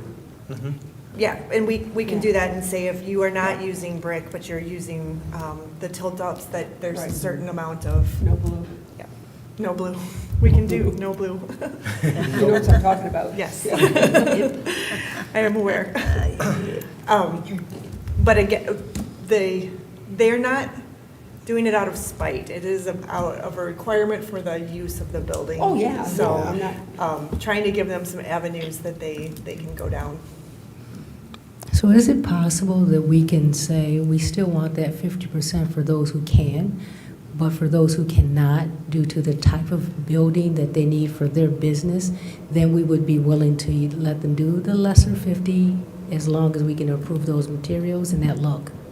Yeah, and I would say that the 50% would be should 100% be required if it's a spec building and you don't have an end user. But if you have an end user like the ones that we've been, the specialized user that's been coming in as of lately, then at that time, submitting the reasoning and requirements that they have for their building would allow them to utilize that clause, if that makes. That would make sense to me, but Okay. I wouldn't want someone to come in and think they can build a lesser building just because. Right. Right. So is it 300 feet back where it's waived? If it's 300 feet back and over 80,000 square feet, Size. and yeah. if they also have Double the 50% more landscape. frontage greenbelt. Yep. So in terms of the frontage greenbelt, does that work? Does that offset the view?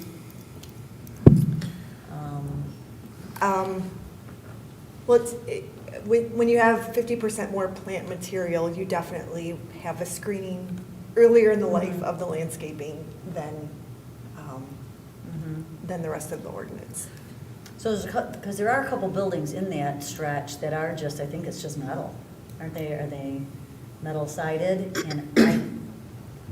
And they would have been before the Southern Gateway. Yeah, they are. That's it. So they're, yes, they don't have the landscape, I guess, yeah. Now, for the building appearance, the materials, it's saying stop using driving and start using the ephes material? What we were saying is that the ordinance, it has the specific brand name Drive It in there instead of ephes, which is what Drive It falls under. So we're just saying to clean it up and not put specific brand names in. It's like Kleenex. Yes. Yeah. Exactly. Facial tissue. That's not so much of a good material for Michigan. No, and actually, I think the ordinance specifically says that Drive It in can't be used. Okay. So we're just saying to not use brand names. Okay. And No, we're I not got saying you. to change the way that. I was just trying to make sure I was understanding that, because I'm like, You guys, just you guys didn't get the copy of the ordinance, right? The existing ordinance in your packet? Yeah, that got missed. If you pull, you have to pull it up on the website, because then you can see it in context. So we'll get you, we'll make sure that we get you the architect that's out of the Florida. ordinance. That's The actual ordinance that we're dealing with. You'll definitely see it next time, because when it comes in draft. Madam Chair. Go ahead. I do agree with Ms. Jameson about if you can meet the requirement of the brick without, please do. But we will entertain the option of colored accent Tilt up panels. due to your requirements. Okay. Especially if it's a specific user. I 100% get it. If it's somebody wanting to build a spec building and we have no Just idea what's lazy, going I to end don't up want going in it. Right. Okay. If nothing else on the building appearance and materials, the next one is the shared use path. And I do believe that there was a thought when the Southern Gateway was coming in that we wanted to provide as much non-motorized facility as possible. However, what we are finding is that most of the existing has a 5-foot sidewalk in front along Warman Road. And the 8-foot pathway does definitely take a lot of the area that they need for their landscaping. And we are finding that most of them are coming in and asking for a waiver to meet the, I'm trying to think of the word I want to use, meet the aesthetic of the corridor right now. No one has an 8-foot pathway along all of Warman right now. They all have 5-foot pathways. And we definitely want to continue requiring them to put that pathway in. We get questions all the time is why do I have to put a pathway or why do I have to put a sidewalk to nowhere? And we constantly remind them that we are looking at the future of the entire corridor. We want a sidewalk from north to south after everything is constructed. So this is one that it's certainly a preference. You, as a commission, have granted every waiver that has been requested from the 8-foot down to a 5-foot thus far. And we do feel like the Warman and Wayne, a 5-foot sidewalk would be adequate for the amount of use that it would get. However, we are still saying that on Eureka, an 8-foot pathway makes a lot of sense. It's a east-west corridor that is going to be traveled by more than just maybe the workers that are within that corridor. And then Pennsylvania, not knowing exactly what's going to come in there, we are also recommending keeping that as an 8-foot pathway as a requirement. So our recommendation is the 5-foot along Warman and Wayne.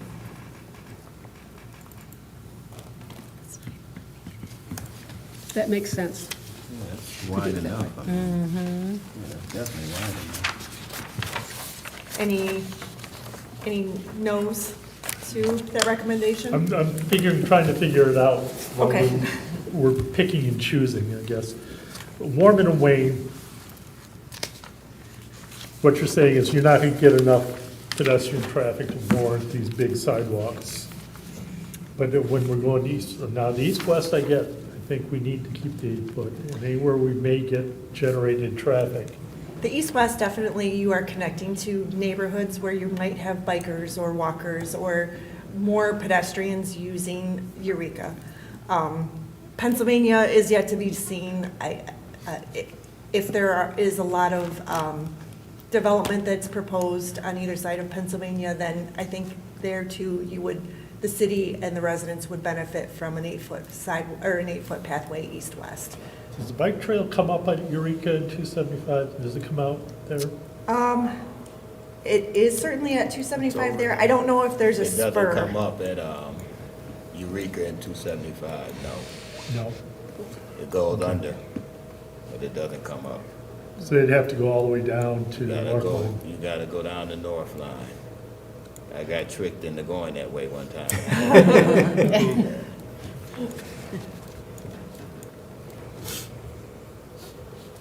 Okay. It comes up on it's all the way on the west side. It's the west ramp. Okay. I'm just saying, when we have bikers coming off the bike trail down Eureka, potentially, that's why a good reason to keep the 8-foot The eight, sidewalks. yeah. Okay.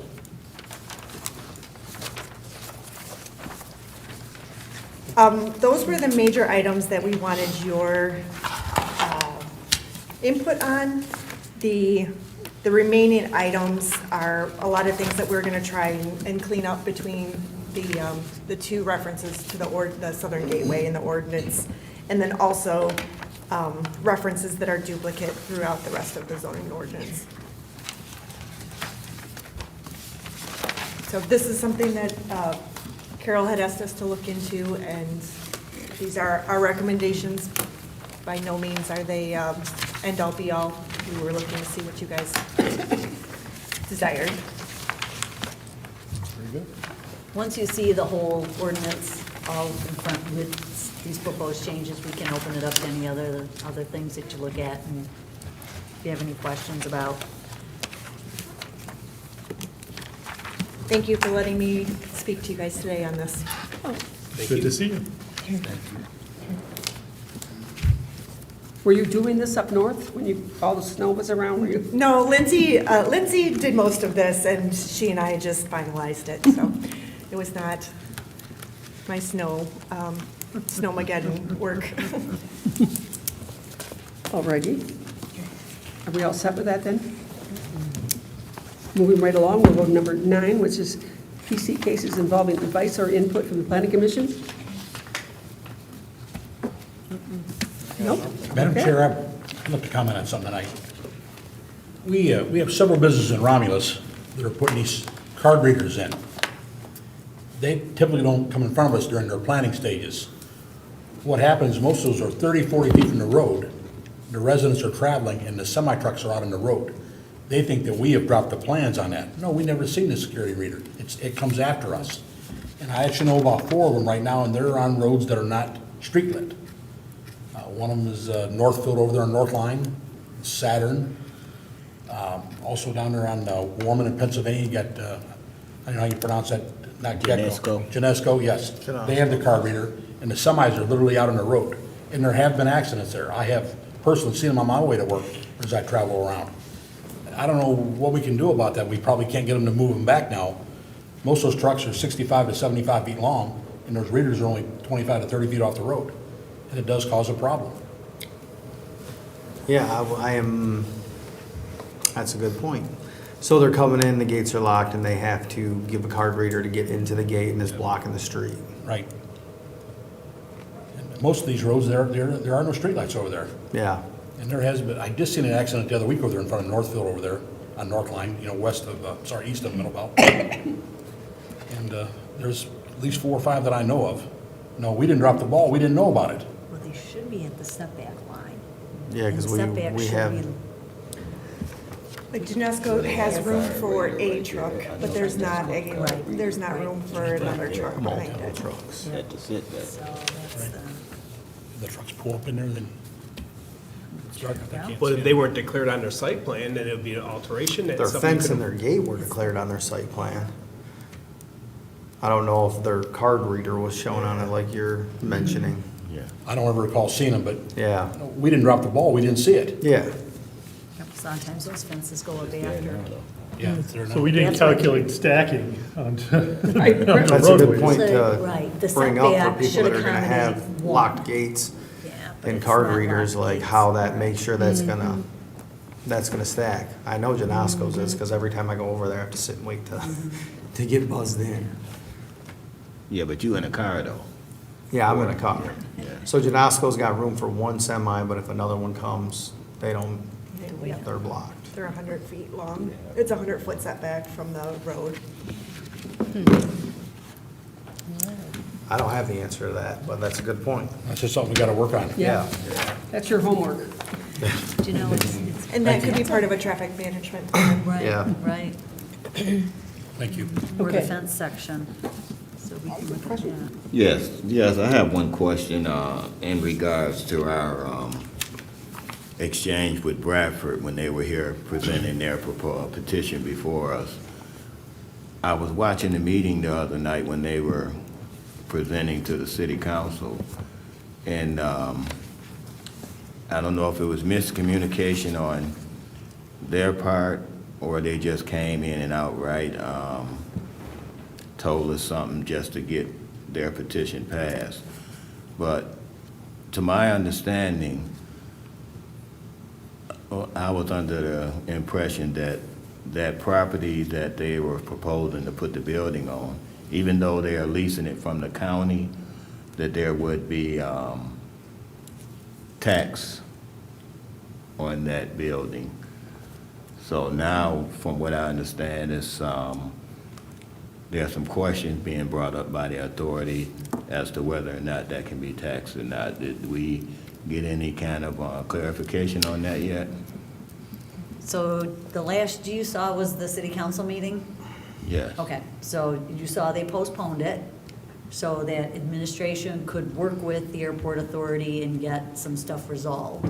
It's likely gonna trigger an amendment to that conditional rezoning agreement, but I haven't heard any details. Have you heard any details? I have not heard any details or clarification on that. I know I was at that last council meeting where they postponed it, and that question was raised from the first council meeting because, yes, per their presentation here at Planning Commission, I do remember that was all, everybody was under the understanding they were gonna build this property was gonna be leased to Bradford and is gonna be a taxed entity, and then I'm not exactly certain, and it is gonna be taxed from what they explained to city council, and I heard it for the first time, same as you guys heard it if you watched the meeting, but they're saying it's only gonna be taxed personal property tax, which they said is about $100,000 a year, and that was a lot of the questions council came with from the first meeting to the next meeting, and why it's postponed and the second reading hasn't been approved yet, as they're trying to figure out what all that looks like. You seemed to indicate that there was gonna be airport. It was gonna be airport's building, the authority's building that they were gonna lease to Bradford. That's kind of what I took it at. Yeah. Which means you can't tax them. Because they're tax exempt. But anything within those, in that fence line, this is outside of that fence line. Yes.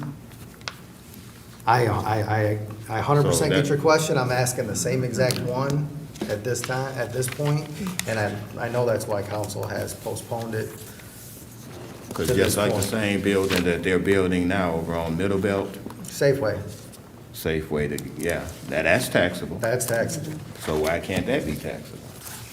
That is the question that's being proposed at this time, and we have not received an answer for that. Through the chair. Thank you. A lot of the questions that were asked the other night, they were dancing all around it. They weren't giving us any solid answers. And like I said, when they came here to us, we were underneath the stipulation. It sounded like it was going to go back on the tax rolls, not just personal property taxes. That's Right. not something that was mentioned. And then the other night, like I said, they just danced all around exactly what we'd get, how we would get, how all that was going to work. And there was just no clear-cut answers. And that's why we postponed it. And, one number was 100,000, and then, someone else come up and said, in the long run, we may see 68,000. Right. And which is a drop in the bucket. So there's just a lot of things that have to be cleared up before council is going to approve that. Well, I'm glad that you are holding their foot to the fire on this one, because that airport over there is not doing us any justice. Exactly, and that's what everybody's concern was, and usually that, they promise you the moon and they come in and give you nothing. So they're really, really holding it close. Yeah. So, need a lot of clarification and a lot of, and they're coming to us and they're saying, well, my word. Well, nowadays, you can't do that. You need it in black and white, and that's what Yeah, we're telling them. please. We need something more concrete. We need it in black and white, and we need to know exactly what the bottom line is. So that's where we're at with that right now. Yeah. What upset me about it when he was talking was, well, he's going like, oh, right now you're getting $9,000, but you're going to get $80,000 or $100,000, so we should all jump up and clap. That was the impression I got from them. Like that was a big deal. Yeah. There's just a lot of clarification that has to be cleared up before it's gonna be able to be passed through council. Okay. Well, and to their credit, I don't think the presenter, well, Chad was answering a lot of questions. I don't think he didn't want to say or document something that he couldn't back up. Exactly. So, Yeah, You and I will I say agree. through the chair, building department wise, we deal with the airport a lot. All of their development, we have to permit and inspect and everything that goes inside the fence lines and everything. And I mean, we have the 3.5 years I've been here, I've had a great relationship with the airport authority. There's a lot of things that intertwine it's not city of Romulus side, but my job, building department, doing that in there. I've always had a great relationship with them, always been able to ask questions, get answers, everything like that. I'm hopeful that this one, clarity comes from it, because I was under the same understanding as you guys, and I think that, and I know Mr. Newton that I've dealt with quite a bit, has always been pretty honest and pretty straightforward, all the dealings I've ever had with him, so hopefully some clarification will come from this. So I don't want to sit here and look like I have a great relationship with the airport authority. They do a lot of things that help in ways that we don't see inside the city, you know what I mean? As far as like, at least in my department, in the building department wise. no, thank you. Okay, we can move along now. We will go to reports on interest designation. And the first one would be Ms. Roscoe. Yes, I've got a couple real quick ones, and they're all coming up. Main one this week is Thursday, Friday, Saturday is the free dumping day at the DPW, which is always very important. It's spring, everybody's trying to clean out their yards. Thursday, Friday, it's 8:30 to 3. Saturday, it's 8:30 to 3. Also, Romulus DPW South Lot, 12600 Wayne Road.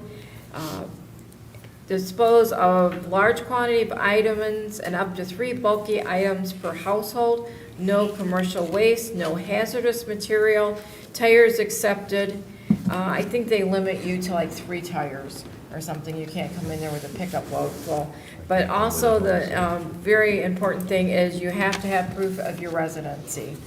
And if you need more information, or if you're wondering if you can bring what you want to bring, you can call 734-942-7579 and get your questions answered before you get turned away for whatever you may want to bring. And that, again, is this Thursday, Friday, Saturday, April 23rd, 24th, and 25th. So the next thing we have, along with getting everything cleaned up, is Clean Sweep. Clean Sweep is also this Saturday, April 25th. Everyone's meeting at the Romulus Athletic Center before 9 o'clock. Cleanup starts at 9:30, and it kind of goes from 9:30 to 12. You go out and you take your area, bring a group of people with you. If you've got an area that you're interested in, your neighborhood, what have you, that's the things that we do. And then everyone meets back up at Blue Sky, and, we have ice cream, what have you. So, but anyways, that's this Saturday, April 25th, meet at the Romulus Athletic Center at 9 a.m., and they'll have registration and refreshments there in the morning. So, and along with that, in May comes our citywide garage sale. So everything you don't take to the dump, but you still want to get rid of, you can have a garage sale. Sell it to somebody. Free garage sale weekend is Thursday, Friday, Saturday, Sunday, May 14th through May 17th. Rain days are, of course, the following weekend after that. Important thing about the citywide garage sale is they like you to still register, even though it's free. You can go online and do that, or you can call in. And also, if you want your address on the list that goes out, you need to register by May 9th. You can call the clerk's office at 734-942-7540 for more information, or you can always email the clerk at romulusgov.com. So that's coming up in May. And we have our Eco Fair on Saturday, May 2nd, over at the Romulus Athletic Center from 10 to 2. They got all kinds of stuff. If you've never been to one, they have different presenters, master gardeners. They're here on Clinton Metro Parks is usually there. There's a butterfly group that comes in. But also they have free activities for all ages, for the kids, for everyone. And they got story time for the kids, things like that. But that is, again, Saturday, May 2nd at the Romulus Athletic Center, and that's from 10 to 2. But that's just a fun day if you don't have anything you really want to do, especially if it rains, take the kids. It's a lot of fun. So other than that, for now, that's all I have. And then in May, I'll come with a list of music in the park and different things like that. Thank you. I have a question. So you said the free dump, there's a list of what you can and can't dump? I don't have the whole list. Let me see where I'm at. What about biohazard? They just say dispose of large quantity of items, 3 bulky items, probably like couches, chairs, whatever. But the main thing is no commercial waste, no hazardous materials, and they do take tires. No biohazard, so no bodies? No biohazards. No bodies. Okay, just checking.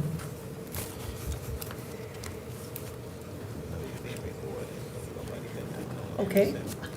Let's go to Mr. McAnally with the Board of Zoning Appeals, I'll take that. Board of Appeals. I have nothing except I did attend a really good training out at Washtenaw Community College on the 31st of March. It was well worth it. Learned quite a bit. Good. A couple of things. Bucks Oil did receive their variance on the orientation of the overhead doors. Numawa will be coming to see you on May 6th. And last but not least, Mr. Tire, our favorite over on Middlebelt Road, they didn't get approved. They did not get the 4 votes that they needed for a use variance. They came back attempting to reconsider, didn't have a full board. I had a very nice chat with the petitioner's attorney, who happens to know our city attorney very well, so they are chatting and figuring something out. So it's the next steps. I don't know that you'll see it again. The courts may see it. That would be good. The courts may see it and handle it, so it's complicated, so. But Thank you for that. Yes. So through the chair, I wanted to add, so I went to the same Board of Zoning Appeals class that Dan went to. And a couple of people asked me why, since I'm on planning commission. I said, why not? Education is key. But it was, Dan said it was excellent. They talked about ex parte communication, which was right on time. And a ton of other things about do's and don'ts. It wasn't really just strictly for the zoning appeals as much as it was board meetings, do's and don'ts, period, which also they did talk about planning commission and some of the other boards. So I would say future reference, anybody else. Just because it says board zone of appeals does not mean that if you're not on there, you shouldn't take it.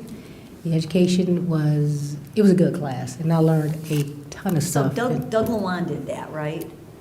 That training that you guys went to? She's retiring, by the Yeah, way. she retired, it was her last day. That was her last class. Wait, Doug Lewan? Yeah. No, Did you go to- not not Doug. Liz. So Doug Lewan did one of them. He and did then the online class. Vidya Yes. did, is that how you say her name? From That McKenna, was yes, her- she's the one that that's was the one. retiring. Yes. Okay, so which one? That was the one, she's retiring, and it was an excellent Okay. class. Because Doug Lewan, who did the other one, he's the one that writes your Carlisle Workman reviews. So we are trying to it's getting a date coordinated, bringing Carlisle Workman in, bringing Dave Greco in for some of this, procedural stuff and things like the ex parte contact. We do have Carlisle Workman working on both the BZA and the Planning Commission. Planning Commission's bylaws, BZA's rules of procedure, getting those all updated and getting very specific with, some things like that we've been having to dig into records and make sure, well, wait, the ordinance says this, the charter says that, the enabling legislation says this, the bylaws say that. So we got them doing a summer project, so. No, I think we could use some risk management training and Oh, what yeah. that sort of thing. Yep. Right. Okay. Anybody else, any other interest designations that anybody wants to report on? Other than Romulus Rotary is hosting at the VFW over on Herman River Drive. I don't have the numbers, but a Cinco de Mayo Fun Fest that will be held on May 1st from 6:30 till 10:30. So come and join us, and we'll have basket raffles and a lot of fun and camaraderie. That's for the Goodfellows, right? The Goodfellows used to do it. Romulus Rotary No, is what I'm taking saying is over. you're raising money for the Goodfellows. No, we raising money for Romulus Rotary. Oh, is that what you're doing? Yeah. So it's not for the Goodfellows? No, Okay. May 1st. That'll be it for me. Already. Next, we have communication, and we have the project status report. Yep, just a few things on here to highlight. Merriman School, for those of you that did watch City Council, they were also on the agenda on the 13th and for their introduction and first reading. So they'll be back on the 27th to finish up. There is also on the 27th, next Monday, Pilot is going to be having a study session with City Council at 5 o'clock. And North Point, Romulus Trade Center 2, no, Romulus Trade Center North, will be on the agenda for introduction and first reading on that night. So your projects, your conditional rezoning projects are making its way through. This one tonight that you saw, depending on when they get their plans turned, probably, I don't think they're gonna have time, no, they won't have time for the 27th, but in May, they'll be getting to City Council, so. That's the update on that, and if there's any other projects that you're seeing on here, we had a good meeting the other day that's a project called Huron Park, which is a mixed-use development at the corner of Haro and Huron River Drive. And that's a big one, rezoning special land use and site plan, so working through that. You've got Storage of America, you've got Project Genron coming in, and a few others here and there. So plan on meetings the next few months. Well, we have to be out of here by 9 o'clock. Well, we're close tonight. No. Excuse me, Carol, what General Motors doing a lot of construction outside over there? I didn't, what they doing? They're actually doing, they just received a permit, they're doing interior renovation on a large area of the plant. It's a pretty big project, nothing exterior, they're probably staging over there, but there's no like, what do you see in exterior wise, just stuff? Seeing paving over there. You see Oh, they're paving and paving? everything, yeah, a lot of it. Well, I have to go Perhaps you look need at to that. make a one behind. No, I'm sorry, and I just shut my computer off. There is a portion where they are replacing some paving. That's a separate Right, permit. right. But I didn't know that was happening right now today. Yeah. But I do know that was a separate permit. They have another permit where they're doing a complete renovation on a area of the building to change their lines and everything. They gotta put a firewall in there, and, that's gonna be a pretty big project. Yeah, they invested about $400 million over there, from what I understand. Yeah, the permit fee was very large. We gotta go. No, seriously, how about? All righty. And the next item is adjournment. So moved. Support? I have a motion from Mr. McAnally, supported by Mr. Jamison, to adjourn. Mr. McAnally? Yes. Ms. Jamison? Yes. Excuse me. Mr. Long? Yes. Mr. Gladfeldy? Yes. Mr. Green? Yes. Mr. Guglade? Yes. You made the motion. Mr. Crova? Yes? Ms. Roscoe? Yes.